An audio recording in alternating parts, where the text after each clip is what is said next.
Iran के Israel पर रात गए 2 बड़े हमले, मिसाइलों की बारिश कर दी। 150 से ज्यादा बैलिस्टिक और हाइपरसोनिक मिसाइल दाग दिए। 8 इसराइली हलाक, 200 जख्मी हो गए।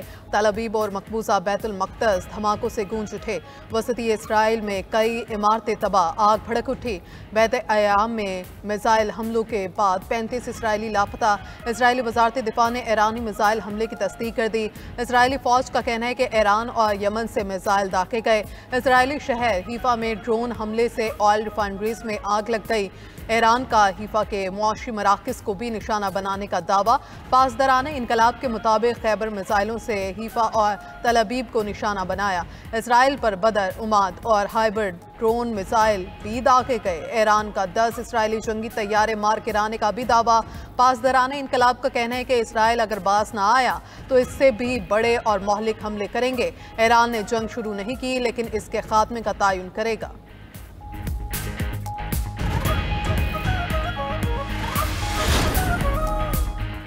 अमरीका की ईरान और इसराइल के दरमियान जंग के खात्मे के लिए अमन मुआहिदा कराने की पेशकश। अमरीकी सदर कहते हैं ईरान पर इसराइली हमलों में अमरीका का कोई किरदार नहीं। ट्रंप ने खबरदार किया कि अगर ईरान ने अमरीका पर किसी भी शक्ल में हमला किया तो अमरीकी फौज पूरी ताकत से जवाब देगी।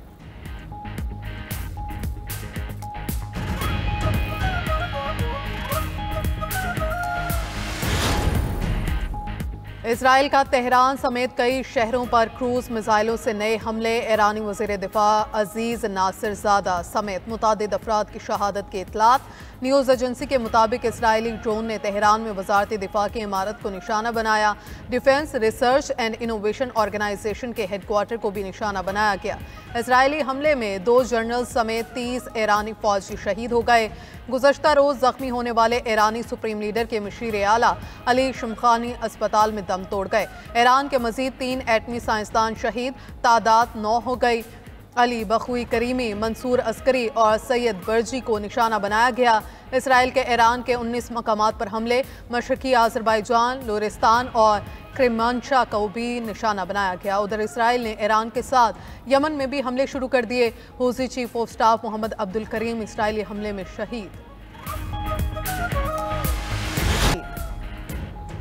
इसराइली हुकूमत ईरान से तनाज़ा बढ़ाना चाहती है ताकि अमरीका को भी इस जंग में शामिल किया जाए। सऊदी वली-ए-अहद मोहम्मद बिन सलमान के ईरानी सदर मसूद पेज़ेश्कियान से टेलीफोन पर गुफ्तगू। कहा, सऊदी वली-ए-अहद ने इस एतमाद का इजहार किया है कि ईरान दानिशमंदाना इक़दाम करे और तल अबीब के अहदाफ को नाकाम बना देगा। आज पूरी इस्लामी दुनिया ईरान की सपोर्ट में मुत्तहिद है। सऊदी वली-ए-अहद मोहम्मद बिन सलमान से तुर्क सदर का भी राबिता। सदर तैयब एर्दोगान ने कहा कि कशीदगी कम करने के लिए इसराइल को रोका जाना चाहिए। नेतन्याहू हुकूमत इलाकाई इस्तेहकाम के लिए सबसे बड़ा खतरा है। फ्रांसीसी सदर का ईरानी हममनसब मसूद पेज़ेश्कियान से राबिता।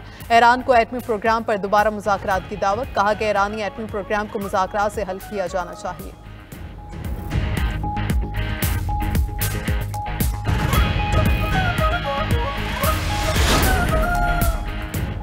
ईरान के एटमी अदम फैलाव के मुआहदे से अलग होने की धमकी। अक़वाम मुत्तहिदा में ईरान के मुस्तकिल मंदूब सईद एरावानी ने सलामती कौंसिल में जमा कराए गए खत में कहा, बरतानिया, फ्रांस और जर्मनी बेबुनियाद इल्ज़ामात लगा रहे हैं।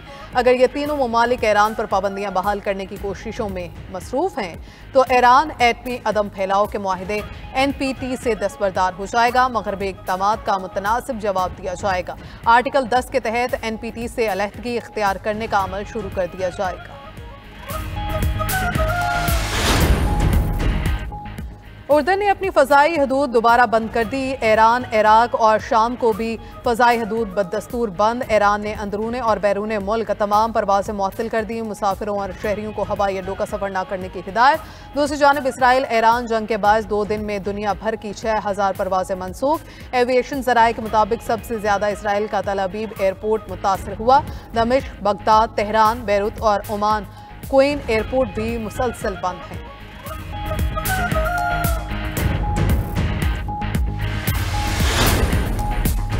ईरान और अमरीका जौहरी मुज़ाकरात का छठा दौर मनसूख। जौहरी मुज़ाकरात के मेज़बान मुल्क ओमान के वज़ीर ख़ारजा बदर अल-सईद ने कहा कि आज मस्कत में अमरीका और ईरान मुज़ाकरात नहीं होंगे। ईरानी वज़ारत ख़ारजा के तर्जुमान इस्माइल बक्काई ने कहा कि अमरीका इसराइल जाहिरियत का सबसे बड़ा हिमायती है। ऐसे हालात में मुज़ाकरात में हिस्सा लेना बेमानी होगा।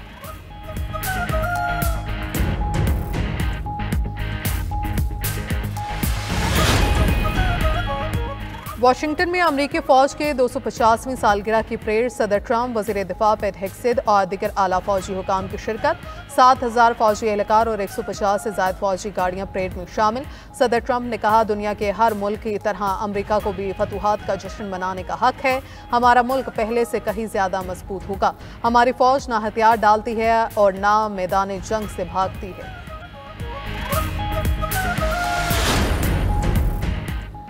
वज़ीर आला खैबर पख्तूनख्वा की एक बार फिर इस्लामाबाद जाने की धमकी। अली अमीन गंडापुर का कहना है, PTI के पैट्रन इन चीफ को फौरी रिहा किया जाए। खैबर पख्तूनख्वा के अवाम तहरीक के लिए तैयार रहें।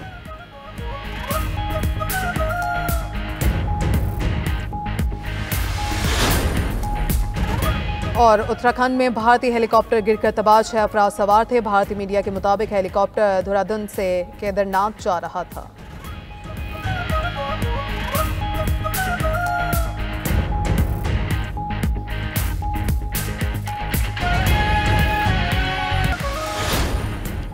ईरान की हुकूमत के हर हदफ और हर मकाम पर ऐसा हमला करेंगे कि दुनिया देखेगी। इस्राएली वज़ीर आज़म नेतन्याहू का ईरान पर हमले जारी रखने का ऐलान।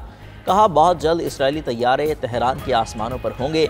हमलों का मकसद ईरान के जौहरी प्रोग्राम और बैलिस्टिक मिसाइलों को मुकम्मल तौर पर ख़त्म करना है। इसराइल का तहफ़्फ़ुज़ करने पर सदर ट्रंप का शुक्रिया अदा करते हैं। ईरान के जौहरी प्रोग्राम को कई साल पीछे धकेल दिया। ईरानी हुकूमत एटम बम बनाकर इसराइल को तबाह करना चाहती थी। इसराइली वज़ीर दिफा का कहना है कि इसराइली शहरियों पर हमलों की कीमत ईरानी अवाम को चुकानी पड़ेगी। ईरान ने मिसाइल हमले बंद न किए तो सख्त जवाब दिया जाएगा।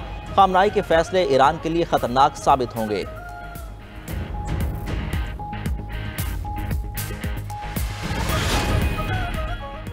इस्राएली हुकूमत ईरान से तनाज़ा बढ़ाना चाहती है ताकि अमेरिका को भी इस जंग में शामिल किया जाए। सऊदी वलीअहद मोहम्मद बिन सलमान की ईरानी सदर मसूद पज़ेश्कियान से टेलीफोन पर गुफ्तगू।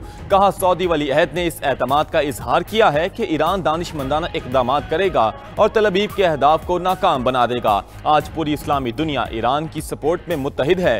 सदर पज़ेश्कियान ने कहा कि ओहदा संभालने के बाद से उन्होंने खित्ते में अमन, सलामती और इस्तेहकाम की कोशिशें की थी, मगर जब वो हदफ हासिल करने के करीब पहुंचे तो इसराइल इन कोशिशों को सबूताज करता रहा। सऊदी अरब और ईरान मिलकर खित्ते को पुरअमन बनाएंगे। बरतानवी वज़ीर आज़म केयर स्टारमर का भी सऊदी वलीअहद मोहम्मद बिन सलमान से राब्ता। दोनों रहनुमाओं ने मशरिक़ वुस्ता में कशीदगी कम करने की ज़रूरत पर इत्तफाक किया। ईरान और अमेरिका जौहरी मुज़ाकरात का छठा दौर मनसूख। जौहरी मुज़ाकरात के मेज़बान मुल्क ओमान के वज़ीर ख़ारजा बदरुल बोर सैयद ने कहा कि आज मस्कत में अमेरिका और ईरान मुज़ाकरात नहीं होंगे। अमेरिकी हुकाम की भी मुज़ाकरात ख़त्म होने की तस्दीक। कहा कि इतवार को ईरान से मुलाकात नहीं हो रही, लेकिन हम बातचीत के लिए पुरअज़्म हैं। दूसरी जानिब ईरान का भी मस्कत में होने वाले मुज़ाकरात की मनसूखी का ऐलान। ईरानी वज़ारत ख़ारजा के तर्जुमान इस्माइल बकाया का कहना है कि मौजूदा हालात में हमारी असल तवज्जो दुश्मन की जारहियत का मुकाबला करना है। अमरीकी इसराइली जारहियत का सबसे बड़ा हिमायती है। ऐसे हालात में मुज़ाकरात में हिस्सा लेना बेमायनी होगा।